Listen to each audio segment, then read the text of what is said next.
So in today's video, I'm going to be going through 10 questions that were asked by you guys that should hopefully help a lot of people to improve their Redbubble shops. These are questions I see very often. A lot of people have been asking similar questions. So hopefully in this video, we can clear things up and help a lot of people whilst doing it. Hi guys, my name is Phil and welcome to the Money Game YouTube channel. Now for anyone that's new around here, I make print on demand content to both motivate and give you guys tips and tricks to help you to improve your print on demand shops. If you are new around here and you're seeing me for the first time, make sure to hit that subscribe button with the notification bell turned on if you don't want to miss out on information that can help you to make some extra cash online. And for anyone looking to go the extra mile, down in the description, I have a free print on demand guide that will pretty much show you how I started to make money online through sites like Redbubble. However, if you're someone that's looking to make this into more of a full-time thing, I have a paid step-by-step course that's also linked down in the description as well. So today we've pretty much got a Q&A video. Like I said in the intro on the video, I put 10 questions together that were asked by you guys down in the comment section, and I'm going to be going through them. The aim is to try to give as much value as possible, so we don't just help the people that ask the questions, and that anyone that's watching this video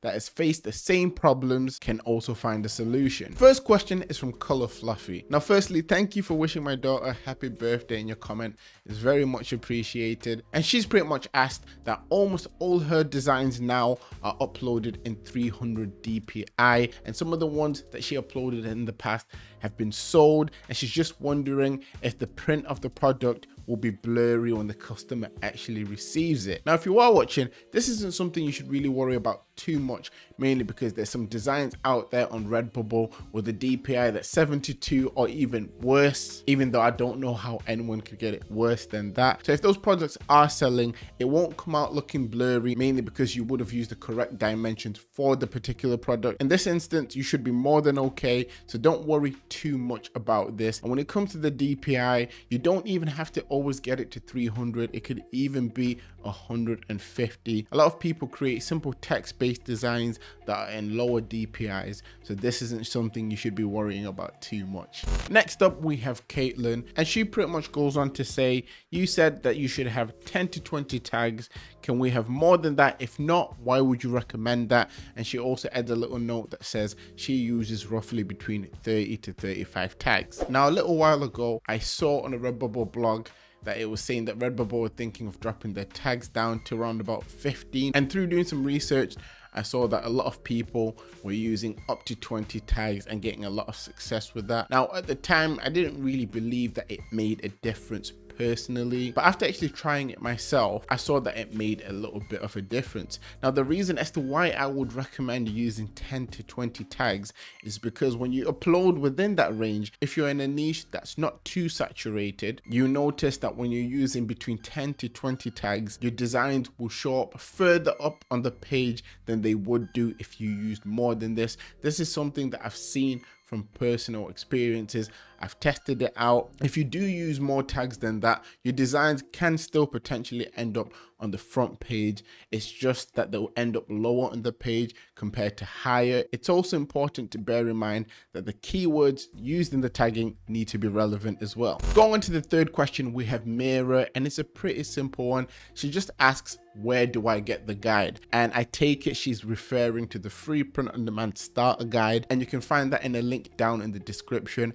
I'll also pin it as the top comment, so for anyone who hasn't yet downloaded that, definitely get it. There's a lot of useful information that will help you to figure out how to find trends, that will help you to figure out how to get started, how to make the most of what's free and available to you. So if you've not already got that and you don't know how to get it, that is how you do it. So question number 4, we have Guru, or at least that's what I'm calling him for short, and he asks, how do I make or get a good design? I don't have any design knowledge or Adobe tools. Now I'll break this question into 2 parts. So the first part, I'll talk about how to actually make a design without needing to use Adobe tools. So that's things like Photoshop an illustrator. Now, for those who don't know, there's a site out there called Photopea or Photopea. A lot of people pronounce it in different ways, but this site is designed to look very similar to Photoshop, and it allows you to create things the same way as you would be able to create them in Photoshop. So I'm talking about setting dimensions, I'm talking about using transparent backgrounds, and it's completely free. Now, if you don't have Adobe tools, I would recommend you go to that website and you create your designs from there. I'll link a full video down in the description where I actually go on the website and show you guys how to use it for completely free and what dimensions you should think of using whilst you're there. Go check out that video and start designing for completely free. Your designs do not have to be professional looking. You can literally have simple text-based designs and still get sales. And going to the part 2 of the question, if you are looking for someone to actually design you some high quality professional designs that you feel within yourself will sell because you've done research and you're seeing that similar designs to that are selling, I would say go to a website like Fiverr, and you can actually find designers that can make you bulk designs for t-shirts or various products on Redbubble, and a lot of them are quite cheap as well. So if you're not looking to make your own designs, there's also sites out there as well like Vexels that through a subscription allow you to download design templates of very professional looking styles. I've also made a video on that, and all the links to the things I've referred to in answering this question will be linked down in the description. Next, we have Shabahat. Shabahat wrote, I got sales recently. So first, I just want to say congratulations for actually getting some sales. Not a lot of people are lucky enough to get sales. And they've gone on to say, but now I'm not seeing any sales at all, but I'm still seeing very decent traffic on my designs. What do I do next? Now, this is a great question. I've noticed a lot of people in the same boat. And the best way to get around this is to make use of the information that you have. Now, the information that you're being given is through the traffic. You want to look at the designs that are bringing in the most traffic, and you need to understand if people aren't buying them, it could be because they might not like that particular color, they might not like that particular style. So you want to create different versions of the designs that are bringing you in the most traffic, and you should start to see your sales going up again and becoming more consistent. Using the free data that is provided to you is the best thing you can do if you want to maintain consistent sales and if you want to bring in sales if you're not getting any sales at all. So question 6, we have Linda, and Linda says, is it better to create separate Redbubble shops for different holiday niches, for example, Christmas, Halloween, and then also have a separate shops that has a variation of design? Now, simply put, no, just have one shop at first and create collections on that shop. Now, if you want to create a Halloween collection, a Christmas collection, you can do that. It's a lot easier, a lot less hassle at first than trying to create another shop. And through your collections, if people are searching for example, Christmas related things, they can just click on your Christmas collection. Everything they need is there. However, if you have a shop like this with collections and various niches, and you see that one particular niche is taking off, consistently getting sales and bringing you in a lot of traffic, that's when you then go and try to create a second account based solely on that niche. And the main reason behind that would be on that niche store to get you returning customers and to get you customers that buy more than one product. So I hope that answers that question. So question 7, we have Anamed. Anamed is asking, does the watermark where applied to our products actually show up on the final product that the customer receives, or is it only on the digital image only that shows up on Redbubble? Now, to answer that question, it's nice and short. It only shows up on the Redbubble images. The customers won't see that watermark anywhere when they buy the product. There's nothing to worry about. It's mainly there to protect you from people stealing your designs or literally trying to copy and paste your designs and re-upload them. So next up for question 8, we have Murayire. And the question is, when do you think I should start raising my markup? I have 35 sales already.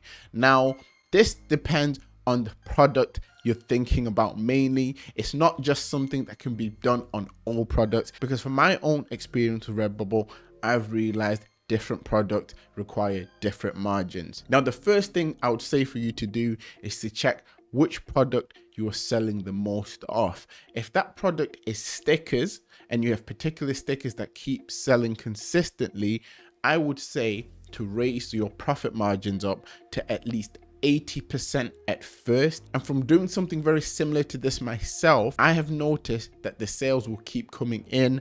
And then at that point, you can then raise your profit margins up to 100% if you want. I actually show my exact margins in my course, but if it is things like t-shirts, it's good to stick around the 25 to 30% margins unless you have something that's doing ridiculous. In that case, you can actually go on the specific product, the specific design, and just increase the margins for that one item. Usually before I start playing around with my margins and increasing them, I wait till I get my first 10 sales. You're at 35 sales, so you should definitely be pushing up those margins. So question 9, we have Louise, and the question is, when uploading a design, do you recommend that we select the default product, or should we actually select the product ourselves that we want to show as the front image? Now, in my opinion, it's always better to select the product yourself, mainly because that way you have much more control in attracting more people to your shop. For someone who does not have sales, I usually say go straight to using stickers as your front images,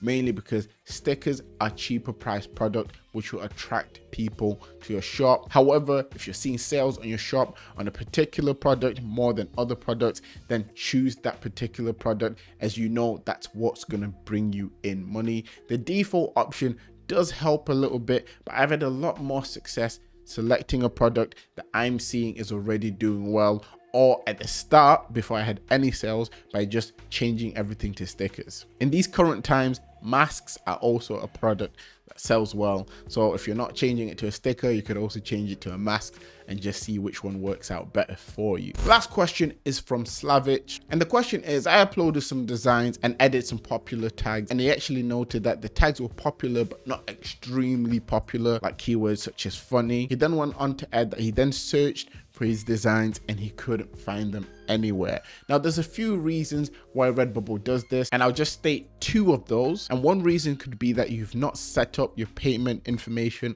on your Redbubble account. And if you don't set up payment information on your Redbubble account, no matter what you post, it will not show up on the marketplace. And the second could be that even though that the tag you're in is not extremely popular, it could still be big to a point where there's more than 10,000 results, so it will always be hard to find your design. So I always recommend to try to stick to niches that have less than 1,000 results. You can usually find them by sub-niching, and if you consider those 2 points in the future, you should be able to see your designs pop up. Now, they are the main 10 questions that I had for you guys in this video. If you've made it to this point of the video, if you have a question, drop a like, and down in the comment section, write question with your question next to it, and in a future video I'll try to get through as many of those questions. Always remember that everything is rigged in your favor, and manifest success.